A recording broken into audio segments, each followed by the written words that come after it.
Hola, bienvenidos a Faula y Condena.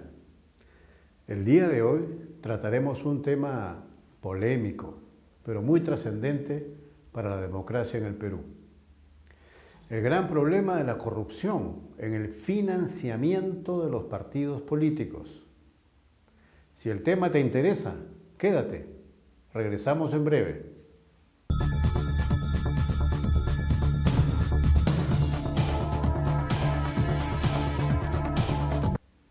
Los partidos políticos son reconocidos como instituciones fundamentales de la democracia en las sociedades occidentales. Ellos son una suerte de bisagra de la política y la sociedad. En este sentido, uno de los problemas centrales de un sistema político y social levantado sobre la base de estas organizaciones es quién paga y cómo lo hará. ¿Tenemos partidos políticos en el Perú? Hay gente que discrepa. Hay otros que dicen que sí, más o menos, protopartidos. Las ideas republicanas proponen que la sociedad debería financiar a los partidos políticos a través de los impuestos, para que estos puedan cumplir su rol como canalizadores de las demandas sociales que se forman en ella. Esta propuesta no excluye la posibilidad del financiamiento privado bajo determinadas reglas de juego. En contraste, los teóricos liberales argumentan que el financiamiento de un partido político debe depender únicamente de los recursos provistos por sus militantes y por lo tanto debe obligarse a que ellos sean los contribuyentes. En un país donde las personas no tienen a veces ni para el pan, va a ser un poco difícil eso. Actualmente las legislaciones sobre financiación de partidos políticos, tanto en época regular como electoral, se orientan básicamente en modelos de control y sanciones respecto a las contribuciones o donaciones que reciben dichos partidos políticos, tanto del sector público como del sector privado. Se pide absoluta transparencia. Hasta ahora, el Estado no ha contribuido con los partidos políticos. Desde una apoyada hasta una elegante reunión empresarial en la que se reciben sobres con pequeños o suculentos donativos, el ciudadano sigue asombrado de los millones de millones que estos partidos políticos consiguen. Hoy, con los acontecimientos de corrupción, Lavallato, Odebrecht a nivel local e internacional, nace la obligada tendencia a restringir, así como transparentar los distintos tipos de financiación que reciben los partidos políticos. El escándalo nos hace ver que algo no anda bien. Los políticos que recibían grandes sumas de dinero en su oficina o domicilio, ahora están obligados a transparentar esos donativos en el sistema bancario. Pero ¿será suficiente esas normas, esas leyes? Revisando noticias y foros, encontré 8 actos típicos de corrupción política. 8.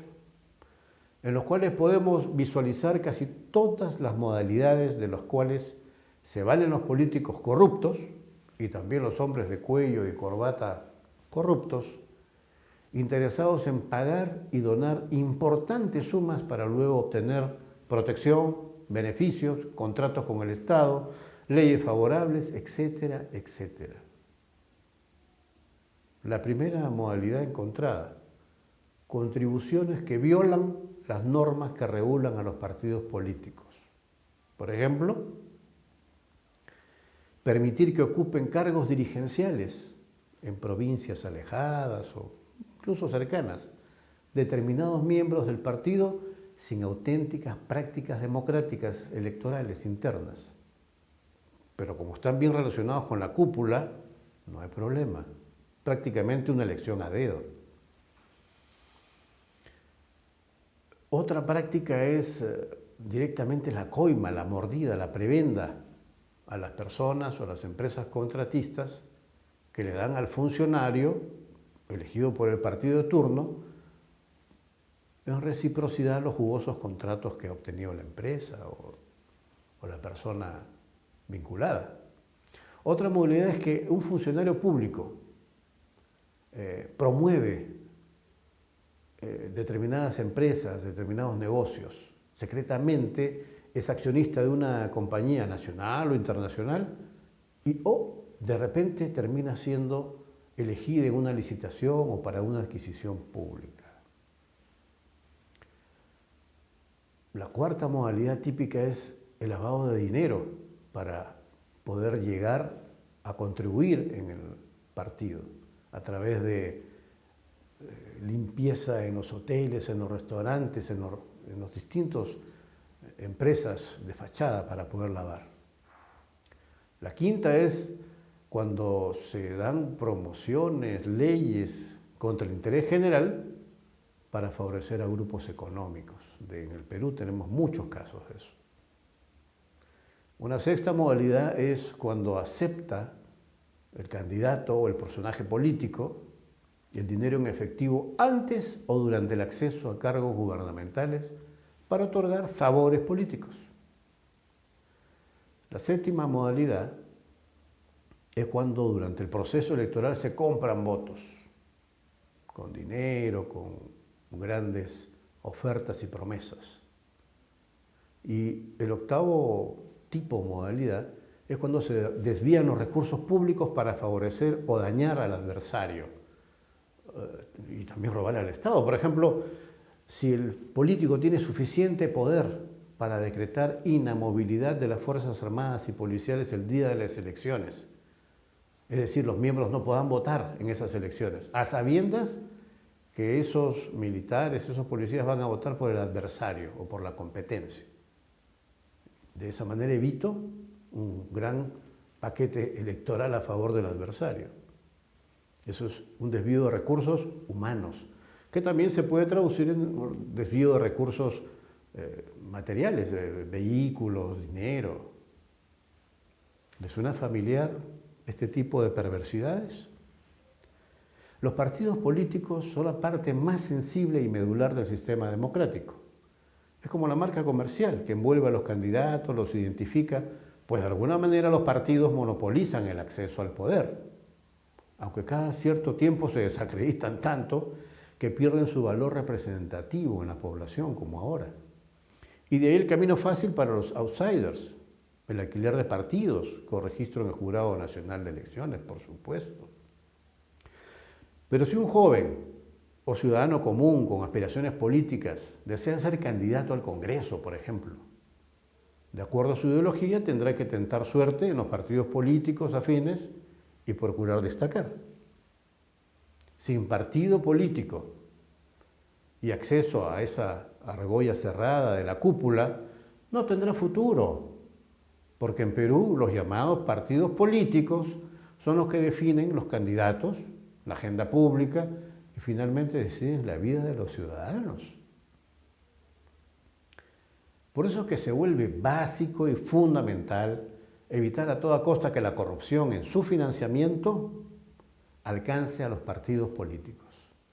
O de lo contrario, el sistema de partidos se pervierte, se hackea destruyendo el sistema partidario, convirtiéndose solo en un partido de fachada al servicio de determinados grupos llenos de codicia y perversión. Entonces, cuando los intelectuales, las universidades, las ONG, la sociedad civil reclaman el fortalecimiento de los mecanismos de rendición de cuentas y anticorrupción del sistema partidario, simplemente debemos atender esta demanda, porque los partidos políticos están moralmente obligados a ser transparentes y racionales con la administración de los recursos. Debemos lograr que cualquier movimiento irregular de los partidos políticos sea detectable. Sin embargo, sin ánimo de desilusionarlos, debo advertir que los mecanismos de rendición de cuentas y anticorrupción, si bien contribuyen a la eliminación de la corrupción política en lo general y en el financiamiento en lo particular, no resuelven el problema del todo. Y la razón es muy sencilla, pues todo dependerá del empoderamiento que se les permita a los órganos electorales y de supervisión, así como la metodología para realizar las investigaciones, auditorías, sistema de denuncias, que difícilmente se miden con exactitud, ya que el secreto y la oscuridad que filtra la contribución ilícita en los partidos políticos tienen infinidad de modalidades.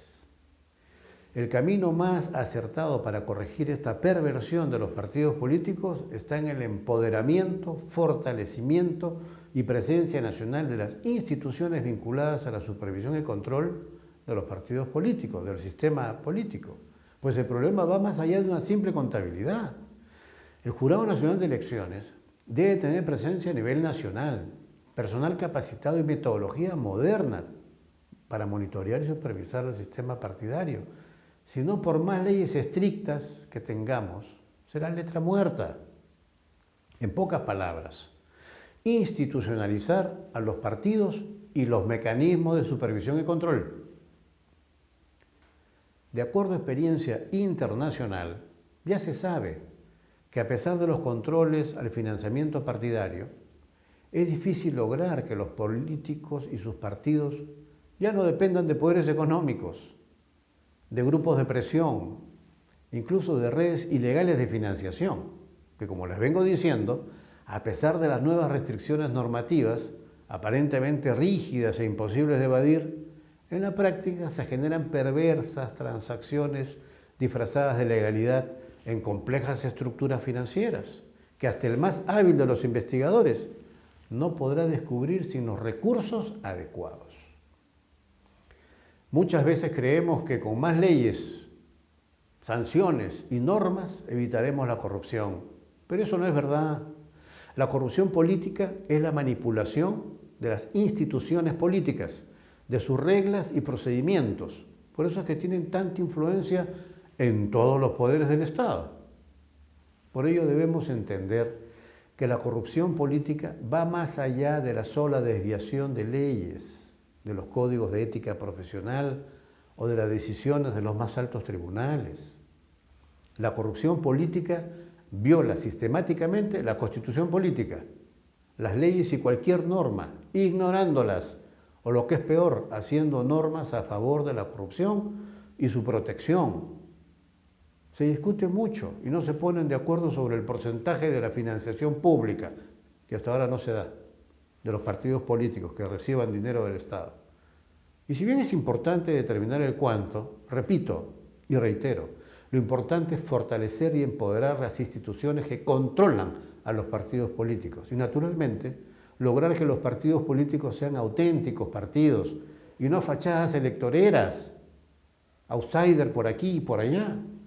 Quiere decir que mal haríamos en normar la bancarización del financiamiento político, establecer montos máximos de donaciones, permitir o no a las empresas contribuir con donaciones y, por otro lado, mantenemos el raquitismo en las instituciones que deben vigilar, supervisar, auditar y sancionar a los partidos políticos por prácticas ilegales. Nuestros partidos políticos, valgan verdades, padecen también de raquitismo en su estructura, organización y contribución a la democracia. Más bien podemos afirmar, sin temor a equivocarnos, que en vez de partidos políticos, lo que tenemos son organizaciones electorales, que funcionan únicamente en elecciones municipales, regionales, presidenciales y congresales.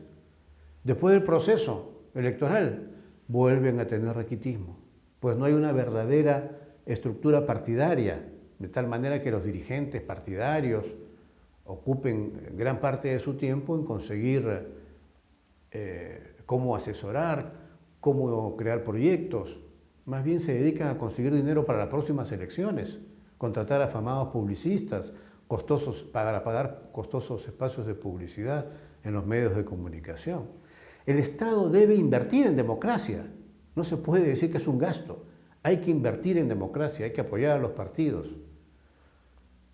El problema que denominamos financiamiento de los partidos políticos es solamente la punta del iceberg. El problema es más profundo y estructural y tiene que ver con la escasa participación del pueblo en la constitución de los partidos, elección de sus dirigentes, elaboración de proyectos de ley, formación de cuadros políticos, entre otras funciones.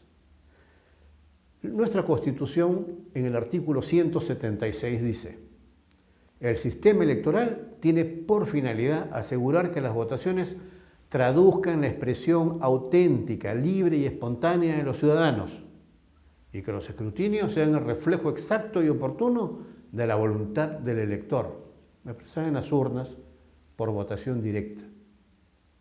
En mi opinión, con la estruendosa y millonaria publicidad en los medios de comunicación de aquellos candidatos y partidos políticos que supieron conseguir los millones necesarios para pagar los espacios publicitarios, para pagar a los publicistas famosos, frente a los otros candidatos que no consiguen esos millones, habrá un desequilibrio y una injusticia en la presentación de propuestas, candidatos al pueblo. Entonces la expresión auténtica, libre y espontánea de los ciudadanos va a seguir siendo un sueño inalcanzable. ¿Y usted qué opina? Los esperamos en LinkedIn, en YouTube, en Facebook, Instagram. No se olviden de realizar sus comentarios y preguntas que con mucho gusto le responderemos. Hasta el próximo programa.